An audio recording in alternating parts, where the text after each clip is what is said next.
Hi everyone. Today in library we're going to be reading fantasy stories. Fantasy stories are stories with magic or magical creatures in them.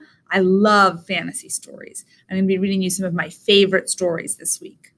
We're going to start with a story called Not Quite Narwhal by Jessie, Sima. Not Quite Narwhal.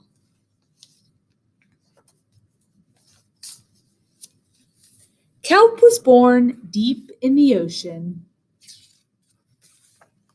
He knew early on that he was different from the other narwhals. His tusk wasn't as long as everyone else's.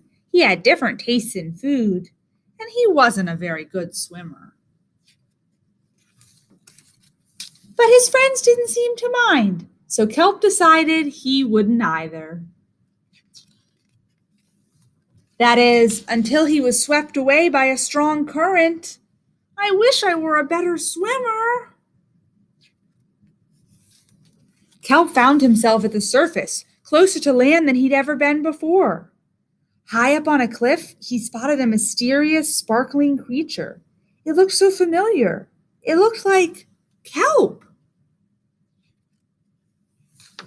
Kelp swam toward land as fast as he could, which wasn't very fast at all, hoping that he could catch up with a creature that looked just like him.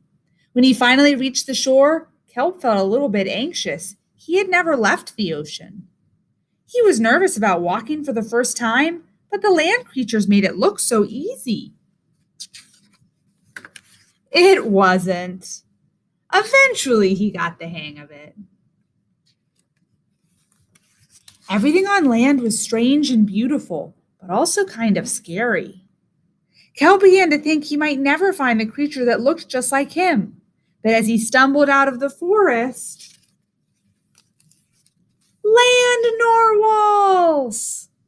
Actually, we're unicorns, and by the looks of it, so are you. Kelp had never heard of unicorns before. They taught him all sorts of new things about his tusk. We call them horns. Wow. They introduced him to unicorn delicacies, like ice cream it looks like, or snow cones. And they showed him how to gallop.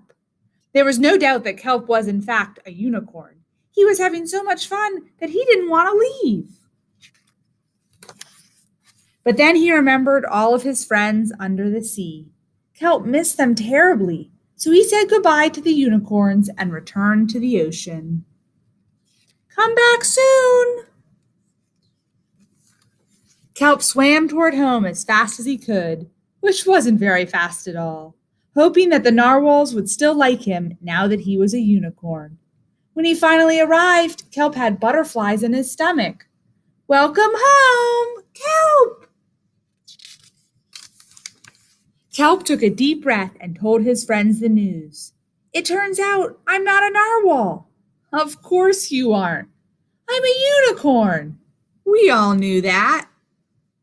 They took it quite well. Kelp was happy to be home, but now that he experienced life on land with the unicorns, he couldn't seem to forget them.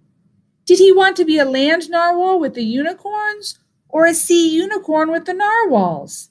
Kelp couldn't decide. But then he realized that maybe, just maybe, he didn't have to choose. The end. I love that story.